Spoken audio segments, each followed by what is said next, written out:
In the heart of Iraq, on the barren plains of Karbala, history witnessed a sacrifice so profound that it would shake the conscience of humanity for centuries.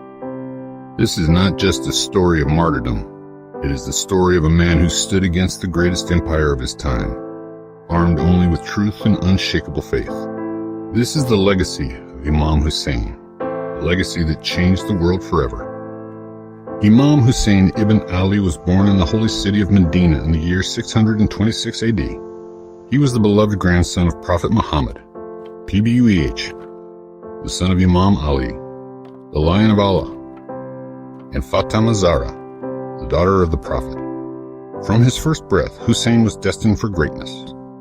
The Prophet himself said, "Hussain is from me, and I am from Hussain." But this was no ordinary child. He was raised in the lap of prophethood, taught the values of justice, courage, and sacrifice from the very beginning.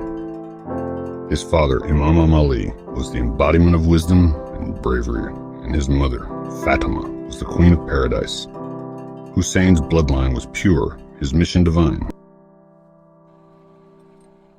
Decades after the Prophet's passing, the Muslim world fell into the hands of a ruthless tyrant, Yazid ibn Muawiyah, a man who drank wine, oppressed the people, and openly mocked the teachings of Islam. He demanded that Imam Hussain pledge allegiance to him, knowing that without Hussein's approval, his rule would always be questioned. Hussain knew what this meant. To give allegiance to Yazid would mean endorsing corruption, oppression, and the destruction of Islam.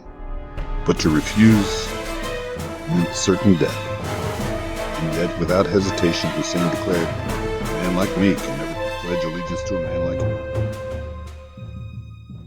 With his family and a small group of 72 loyal followers, Hussain set out toward Kufa, where thousands had written to him, promising their support. But the people of Kufa betrayed him. Yazid's army, led by the merciless Umar ibn Sa'ad, surrounded Hussain in the desert of Karbala, cutting off all access to water. For 3 days, under the relentless sun, Hussain and his companions endured unimaginable thirst. The enemy's army, over 30,000 soldiers, stood ready to slaughter them. But not a single person from Hussein's camp surrendered. They knew they were fighting for something greater than life itself.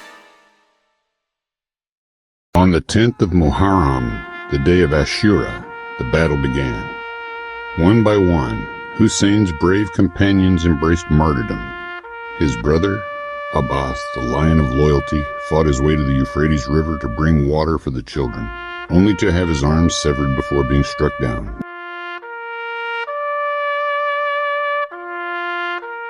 The answer? A heartless arrow piercing the neck of the innocent child. Hussein's agony was unimaginable. Yet he stood firm. Even as his family was slaughtered before his eyes, he did not waver. Finally, Hussain raised his sword for the last time.